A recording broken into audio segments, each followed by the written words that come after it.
door. It's the bear. Why are you here? Who's the story spinner? Where's the present? In my mouth. And the cat jumped on the bear's back and scratched the bear deep. And erupting from the crack came 16 jet black horses, their eyes aflame. My dear Hermes, you're very welcome.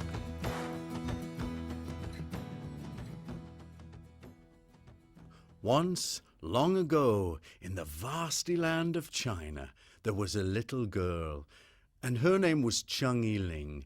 She was a very lucky little girl, not because she lived in an enormous big wooden house, or that she had a spectacular garden full of trees and fountains and little temples, or that she had a bamboo bed which was suspended from her bedroom ceiling so that every time she got in, she would sway herself to sleep.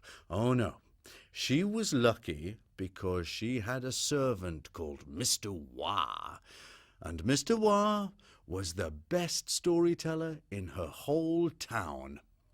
Every night, Mr. Wah would tell her the most amazing stories about dragons and tigers, about kings and queens, about princes and princesses, about steaming jungles and scorching deserts and black freighters moving through fog and ghosts which hung from trees.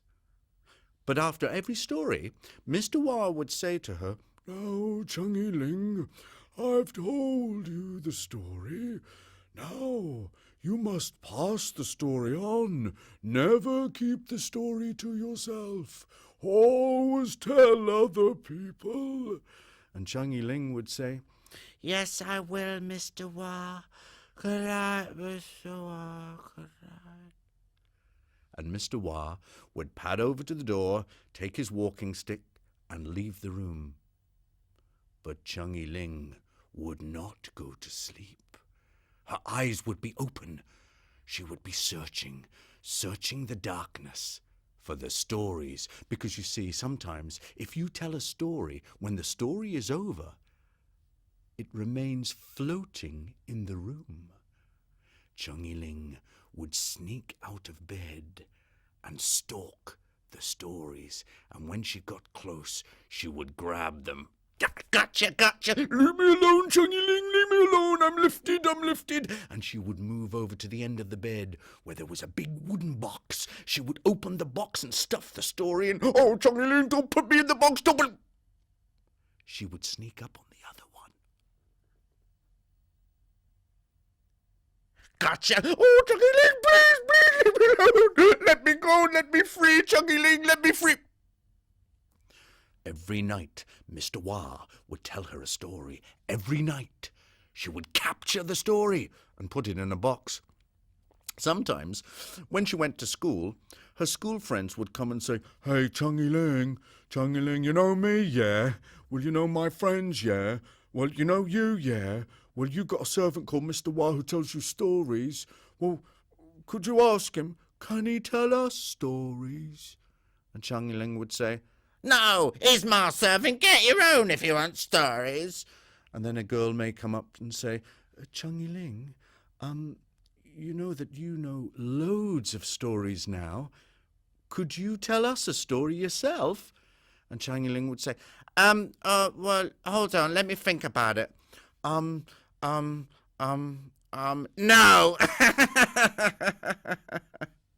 Well, Chung Yi-ling grew up to be a teenager, and still Mr. Wah used to tell her stories, and still she captured them and put them in the box. One day she was at the breakfast table, eating her bowl of rice and fish, when Mr. Wah came in. "Yes, Mr. Wah, what is it?" "Oh, Chung Yi-ling, an important letter has come for you." "Oh, thank you, Mr. Wah, thank you." She opened the letter and she began to read. Oh, Mr. Wah. I've been invited to a wedding. My cousin, the one who's in Beijing, is getting married. So, Mr. Wah, I want you to go upstairs and pack my best dress. Oh, and Mr. Wah, I'm sorry.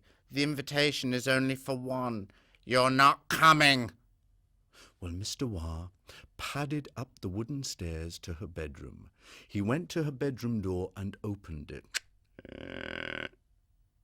And then he stopped, because he heard voices. And the voices were coming from the box. They were coming from the stories, and one said, "Oh, help me, can't breathe. I've been in the box for 10 years. Please watch where you're putting your feet." And another story said, "She's got a letter, an invitation to a wedding in Beijing. I know what I'm gonna do. I'm gonna turn myself into a field of strawberries." Oh yes, nice, juicy strawberries. She'll pick one and she'll eat one, but the strawberries will be full of poison.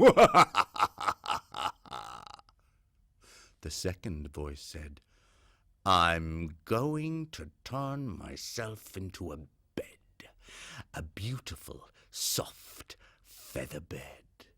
But inside the bed will be spikes, so if she lies on the bed, ding, the spikes will go through her." But the last voice was the worst. It said, "I will turn myself into a snake, and I will hide in her bed in Beijing. And when she gets into the bed, I'll bite her and kill her." Mr. Wah heard the stories, and he quietly closed the door. He ran down the stairs as fast as he could. He came up to Chung Yi-ling and he said, "Chung Yi-ling, Chung Yi-ling, Chung Yi-ling." Mr. Wah, look, Mr. Wah, have you found my dress yet? No, but Chung Yi-ling, Mr. Wah, I can't understand a word you're saying. Mr. Wah, you're not coming to Beijing. I don't care how much you moan. Now get away and get on with it. She would not listen to him. So Mr. Wah decided he would have to try and save her himself. He went to the stables. He took out the horse. "Come on, boy. Come on now." He led the horse to the courtyard and stood in front of it. Chung Yi-ling said, "Oh, Mr. Wah, you got the horse. That's good. I'm just going to get on to the horse there.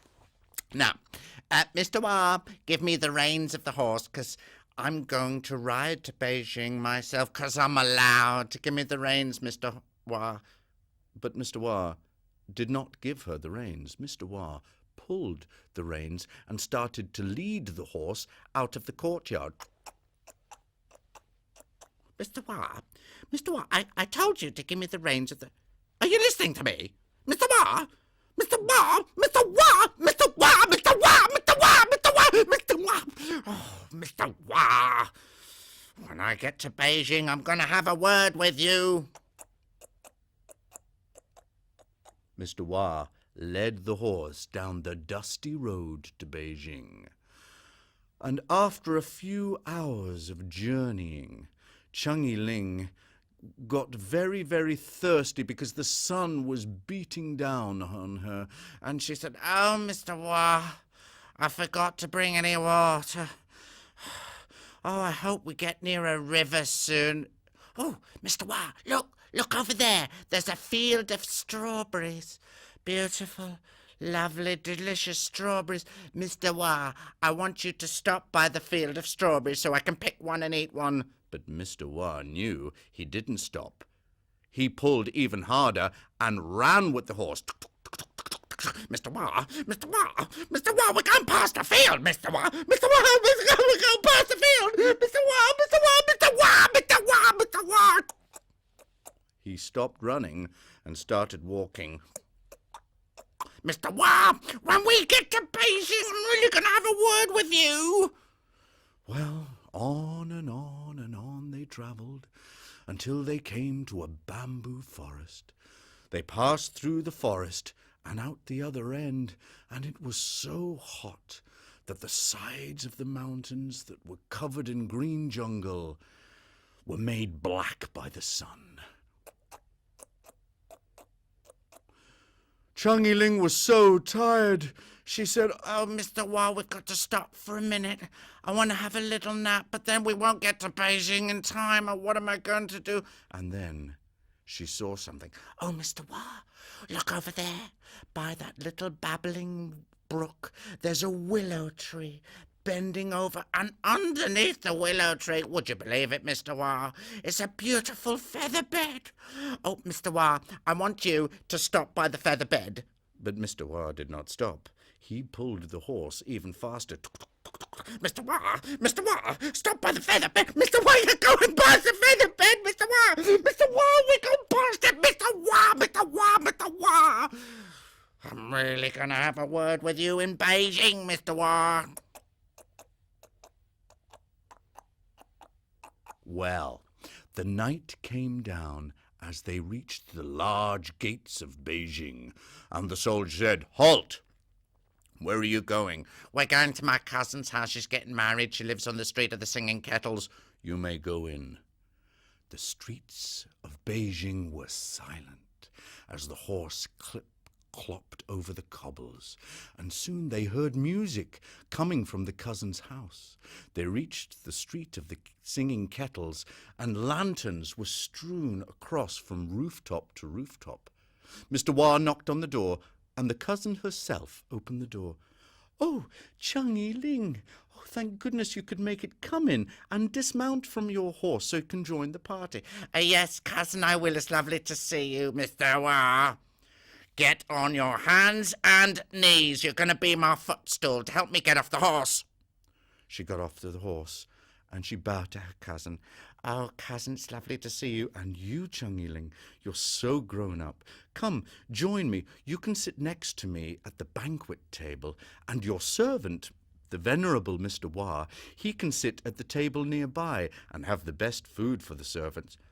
Mr. Wah is not going to sit at any table because Mr. Wah has been a very naughty old man. He can sleep by the dustbins. Off you go. Poor Mr. Wah left them. Well, the party was magnificent. There were dancers and singers and jugglers and fire eaters and paper dragons and plays.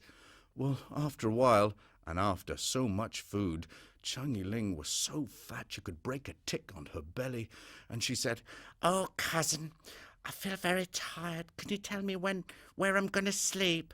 Oh, yes. Now, Chung Yi-ling, if you go up to the wooden tower, where the perfume breezes blow off the mountains and into the windows, that's where you will sleep, right at the top. Oh, thank you very much. A tired Chung Yi-ling made her way up to the top of the wooden tower. She opened the room, and it was beautiful. She got dressed in her pajama, and yawning slightly, she went over to the gorgeous bed. She put her hand on the blanket and was about to pull it back when the door flung open, and there stood Mr. Wah, and his face was as angry as a bulldog chewing a wasp. He had his walking stick in his hand, and he raised it up over his head. Chung Yi-ling was afraid. Oh, Mr. Wah, don't hit me, Mr. Wah. Mr. Wah came towards Chung Yi-ling and brought the stick down. But he didn't hit Chung Yi-ling. He hit the bed. Thwack, thwack, thwack, thwack, thwack. And as soon as Chung Yi-ling saw that Mr. Wah was hitting the bed, she got up and in a fit of rage she pushed the old man over. And she said, You silly old man. What are you doing hitting the bed? She grabbed the blanket and pulled it back. I'm trying to go to sleep. And there, in the bed, was a snake. A dead snake, with its head bashed in. Oh, Mr. Wah, how did you know the snake was there? Mr. Wah picked himself up and he told Chung Yi-ling the whole story about the box of stories being angry. And Chung Yi-ling hung her head in shame. She went back to her old room in her town. She opened the box, and all the stories were released. We're free, we're free, we're free, we're free. And they flew out the windows to be told by other storytellers. Chung Yi-ling promised that she would pass the stories on. And so Chung Yi-ling became the best storyteller in the whole of China. And that is the end of the story.